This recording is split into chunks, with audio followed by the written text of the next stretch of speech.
zu werden, im Namen des Vaters und des Sohnes, des Heiligen Geistes. Amen. Gelobt sei Jesus Christus in Ewigkeit. Amen.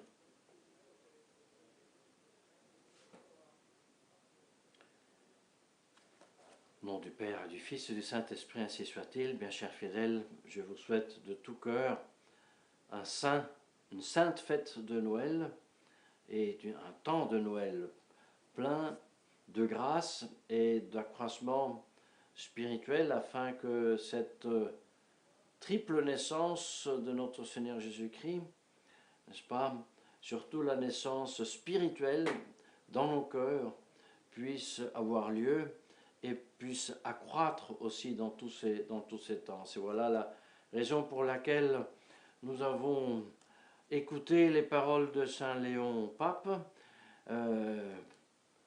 Chrétien, reconnais ta dignité, et nous avons tenté de chercher qu'est-ce que c'est cette dignité, en quoi consiste cette dignité du chrétien.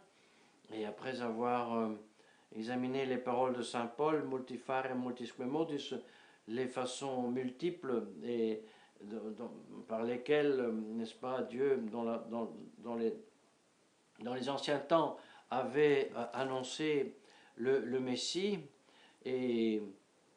et le voilà qu'il est né, qu'il a fait sienne toutes ses prophéties, les a réalisées à tout point de vue, même chronologique, même géographiquement, même par les faits, comme ils étaient prédits.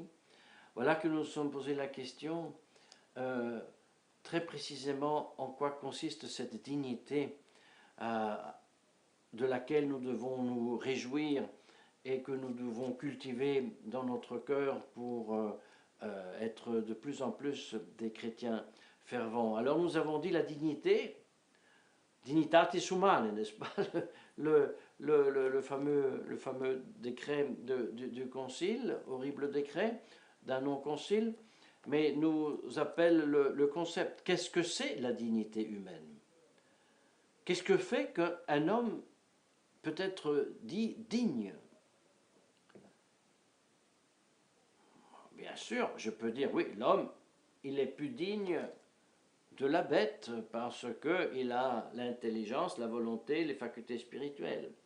Mais ce n'est pas ça le premier sens de la parole dignité. La dignité, c'est bien quand on parle d'une personne digne, on fait tout de suite référence à la morale.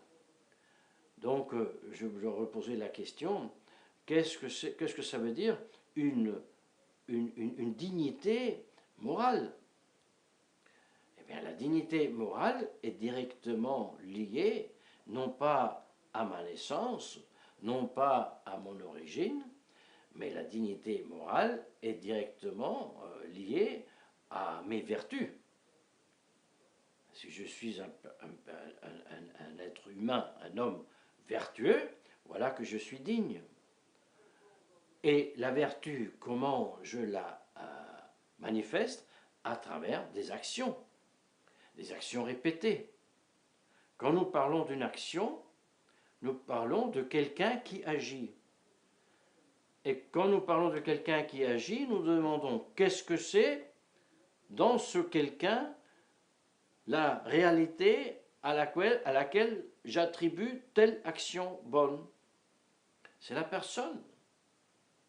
La même chose vaut pour l'action mauvaise. La personne, c'est le sujet d'attribution des actions. La dignité, donc, de la personne, c'est la dignité du chrétien, c'est la dignité de la personne. Ô chrétien, reconnais ta dignité. Pourquoi puis-je dire, en toute vérité, lorsque je suis vertueux, ma dignité est la dignité du Christ? Bien sûr, parce que tout nous vient de Dieu, tout nous vient de Jésus-Christ, et donc toute action bonne que je fais me vient de la grâce de Dieu et donc de Jésus-Christ. Mais nous voulons aller un peu plus à fond. Nous voulons nous poser la question, quel est le moment, la réalité dans notre religion qui me fait dire que, en effet, j'ai une vraie participation à la personne du Christ. et cela dans l'être, avant encore que j'ai pu poser une action bonne. Par exemple, lorsque j'étais encore bébé et j'ai eu pas la faculté d'utiliser ma raison, ma volonté de poser des actes vraiment humains. Vous voyez, c'est une réalité que les modernistes ont effacée. C'est une réalité qui existe tout au plus par le mot dans le nouveau catéchisme. Mais quand il est utilisé pour embrouiller le concept. Vous voyez, souvent, nous avons appris au catéchisme qu'il y a les sacrements à caractère, le baptême, la confirmation, le sacerdoce, et nous étions restés là à nous dire quand il y a caractère, ça veut dire que c'est un sacrement que je ne peux pas répéter. Et tout ça, c'est très vrai. Mais avec saint Thomas, nous apprenons que le caractère, c'est une participation plus ou moins grande, bien sûr, mais la hypostase à la personne de Christ. C'est ce qui nous députe à agir en tant que chrétiens, à agir en tant que incorporé dans le Christ. C'est pour cela qu'un non-baptisé, absolument, ne pouvait pas agir, même pas passivement, dans la liturgie de la Sainte Messe.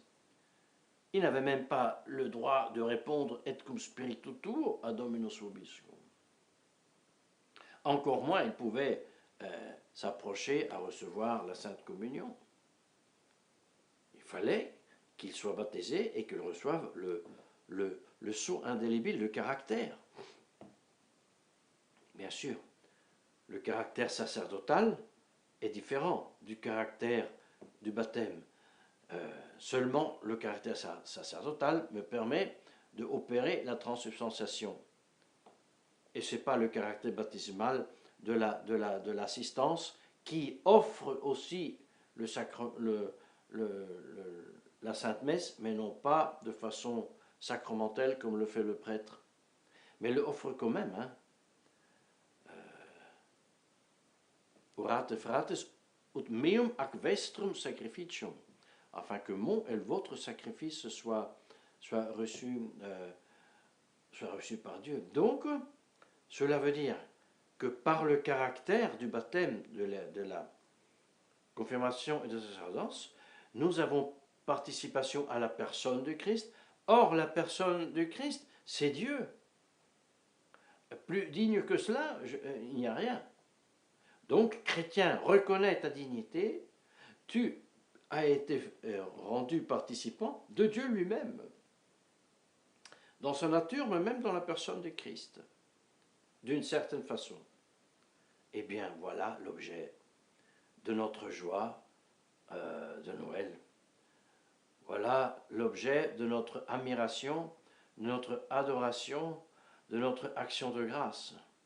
Parce que non seulement nous ne l'avons pas mérité, mais nous avons reçu ce don qui est supérieur au don qu'avaient reçu Adam et Ève, et encore une fois, non pas par mérite, mais comme conséquence d'une dette du péché qui était payée par cette deuxième personne qui s'est fait homme et qui a pâti et qui est mort pour nous. En ressuscitant, elle nous a donné non seulement la rémission des péchés, mais en plus un état supérieur à celui d'Adam et d'Ève.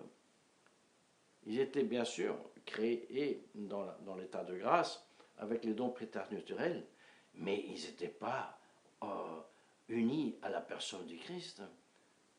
Et nous, oui. Donc ça, c'est l'objet de notre grande gratitude. Et c'est pour cela, comme dit toujours Saint Léon, il est interdit aujourd'hui d'être triste.